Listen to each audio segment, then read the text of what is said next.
did what you asked. And you didn't faint while doing it. I'm pleased, Henry. I had to pour a whole Lethean potion into you last night. That's what I call medicine. It can either put a dead man back on his feet, or make sure he never gets up again. So consider yourself lucky. I will. But what about Capon? Well, he's less lucky. That brute really knocked him about before Hans beat the life out of him. Is there any way I can help? I owe it to Capon, and I want to do whatever I can. You owe him, all right. I've got a bit of that Lethean potion left. It ought to work wonders on him, same as on you. But I can't just give it to him now. First, we have to deal with that fever. The best and fastest remedy for that is chamomile decoction. Luckily, it ain't too hard to brew, but we'll need some fresh sage for it. And, of course, chamomile. You ought to be able to manage that. You've got young legs and eyes, and I reckon a bit of a stroll would do you good. Easy as pie. I can do that. Ma used to put sage in sauces and served it with meat. I'll check the kitchen. Gross wounds. Try thinking with your head and not your stomach. We need freshly picked sage, not some dried herb, so listen up. Sage has a purple blossom, and chamomile has white petals with a yellow center. At the back of the hut, there's a footpath leading up to the rocks. You go along there till you reach a sort of small meadow. You ought to find both of them there. Great. I'll be back in a jiffy with a couple of handfuls. All right. I'll be glad if you get back here soon. I don't feel right being here with that corpse in my yard. Seeing him lying there gives me chill. I understand. It makes me anxious too. Maybe I could manage to bury him somewhere. Or at least hide him somewhere further off in the woods. The Lord be praised. I'd be truly glad of that. Do you feel up to it, laddie? You ain't in the best of shape, and digging a grave's a tough job, even for a healthy fella. Not to worry. I'll see what I can manage. It's on account of us that he's here anyway. I wouldn't want you to have any more trouble. And a bit of effort, even if it's a dirty job, is the least I owe you. Well, if you think you can manage it, good. But don't overstrain yourself. And thanks. Where should I put him? Grab the spade by the dung pile and bury him by the creek. The soil will be softer there, so it should be easier. When you head out the gate, follow your nose. Find a good spot somewhere in the reeds and nettles. And when you're done with that, better have a wash, so's you don't have the stench of death on you. True. I'll bear that in mind. I'll sort out the rest with Ignatius, the gravedigger, when he comes by again, so's I don't have that wretch lying here till Judgment Day. All right. I'll get to it. Don't die on me now. Henry will be back soon with the herbs.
shoulder.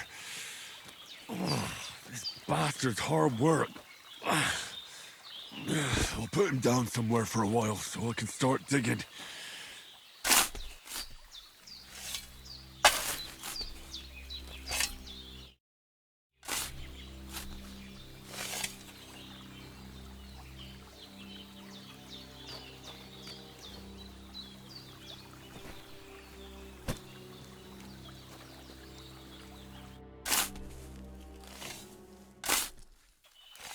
May the earth rest lightly on you, you bastard.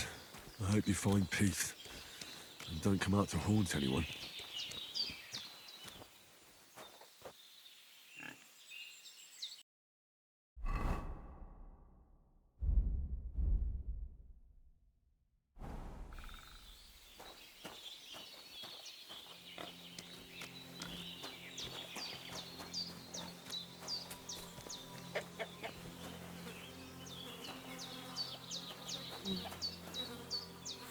This'll be the weapon used by the bastard who cut up Sir Hans.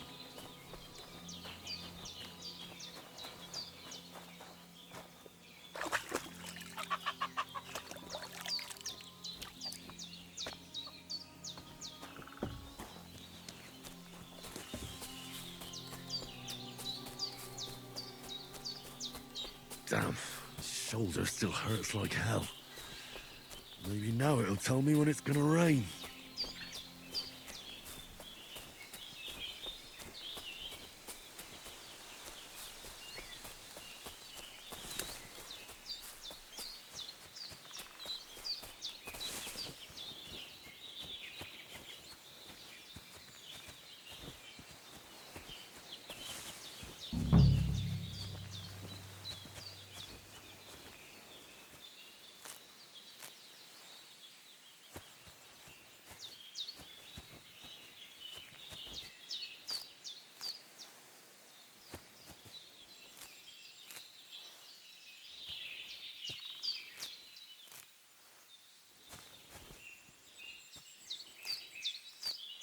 Purple flower. Sage. There we go.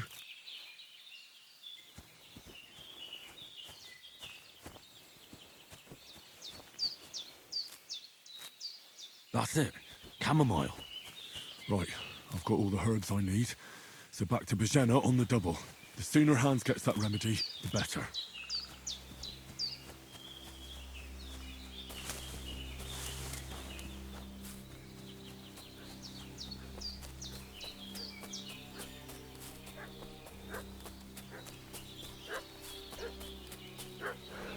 What's that dog making such a fuss about? Could something have happened at Bajena's? I should have some weapon at hand, in case there's any foul play. Around the domain. They slaughtered. Hey, what are you doing walking around with a weapon? If you don't want us to teach you a lesson, come here, sharpish, and tell us who you are. Lord von Bergov sent us to find the renegades who ambushed some knights' company down by the pond yesterday. A couple of them fled and are hiding out here in the rocks. So tell me who you are and what you know about it. You're from Lord von Bergov? You don't look like it. Kurva! Watch your tongue with me, boy. When I say we're from von Bergov, then we're from fucking von Bergov. Who else would we be from anyway? You can talk to me or talk to cold steel. Who the hell are you? And what are you doing here? Do you think I'm a fool? I know a robber when I see one. There's been lots of you types in these parts recently, and the fellas from the village are well pissed off. So get lost and don't come back, or we'll take our axes to you. Well, that wouldn't be very nice.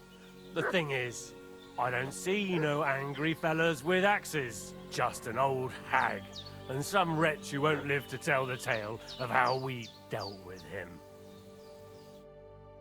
This'll be quick, boy. Come, Growler.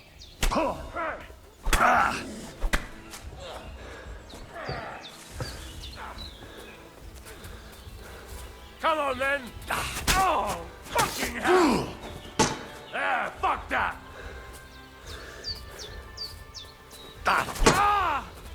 Fuck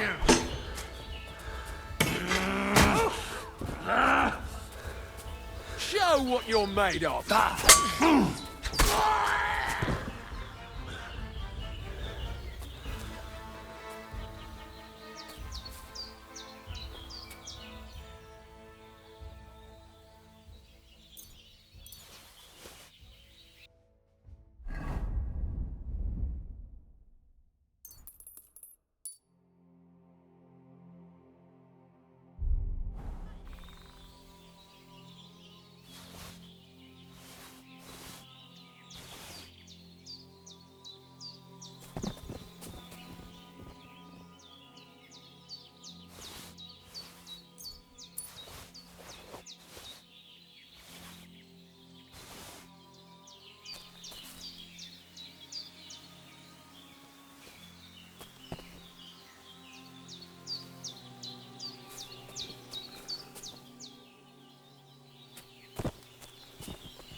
Did they hurt you?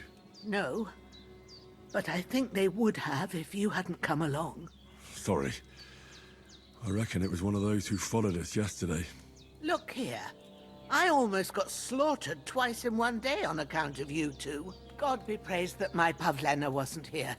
Heaven knows what they'd have done to her. So, I'd like to know why all this is happening. Your friend was talking in a delirium in the night, saying you was knights. But if you two are knights, then I'm the Queen of Sheba.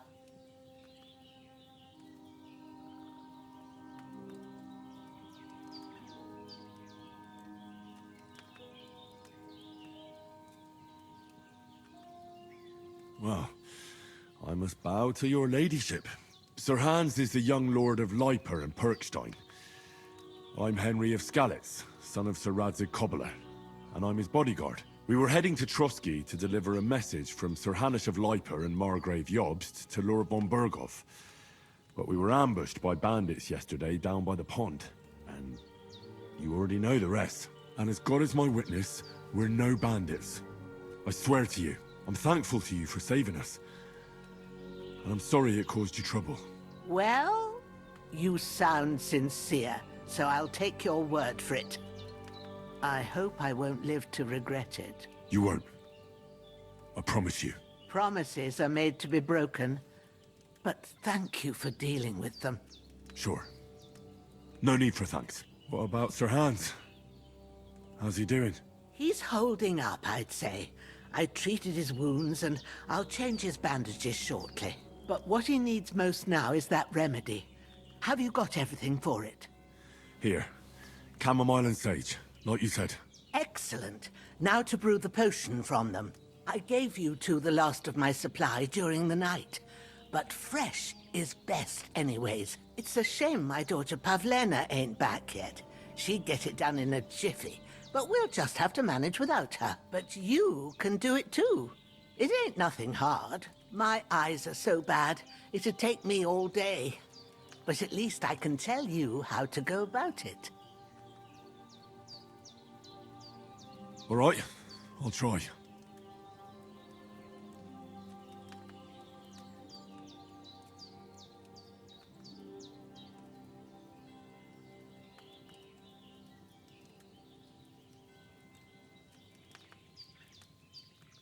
Well, I've been at the alchemist bench a few times, but it's been quite a while.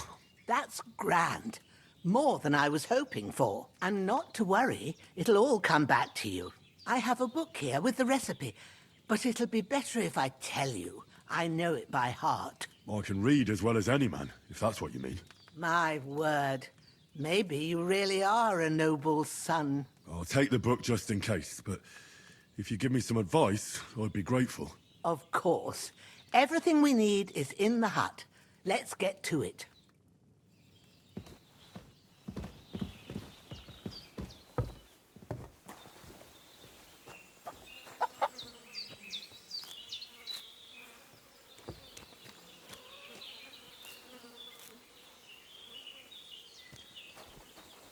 Everything's prepared. There's an alchemy bench. Well done. I got rid of that corpse for you. God bless you, Henry. Thank you kindly. I'll sleep easier now. And when Ignatius the Gravedigger comes by, I'll get him to take care of the...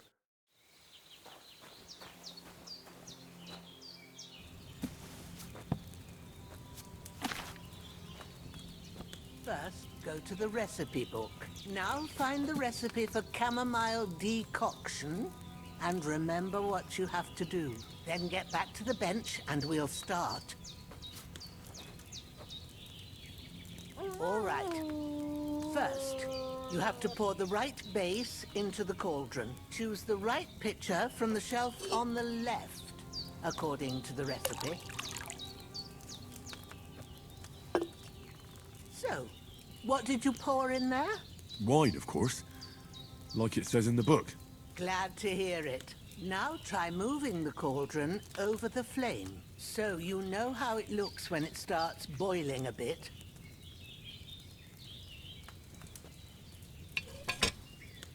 Hear that bubbling? It's boiling. Remember that well.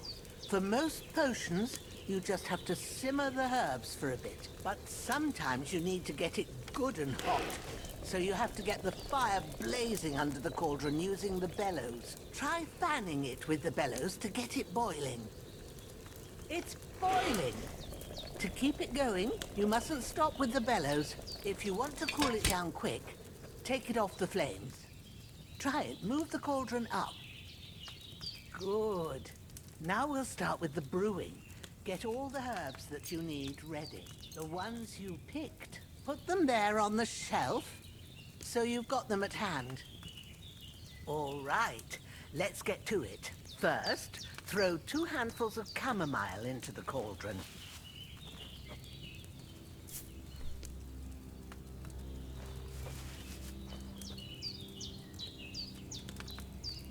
Before you put it on the flame, turn the sand glass, so you know how long you're brewing it. It's got to be exact.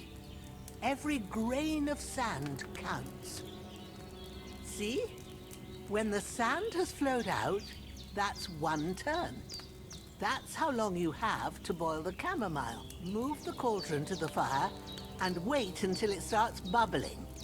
Then turn the sand glass. As soon as the sand runs out, take the cauldron off the fire again.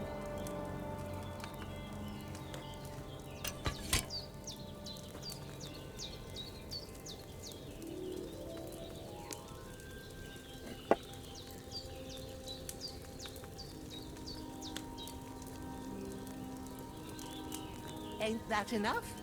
Take the cauldron off the flames. All right. Now, take 1 handful of sage, grind it with a mortar and pestle, and drop it in the cauldron.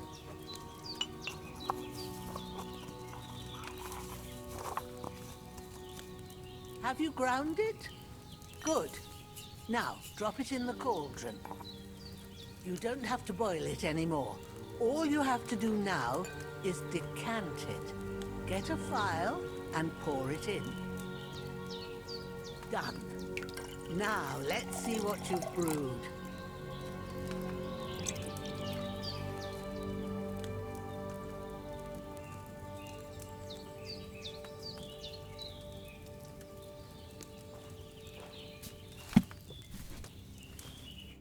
Here it is. Ooh, by the smell of it, it's a chamomile decoction the way it should be. Happy to help. This should help Hans get better. I'll take care of it now. All right. Is there anything else I can do to help? I reckon you've done all you could. What you need now is a bit of rest. Go and get a good sleep. That works wonders.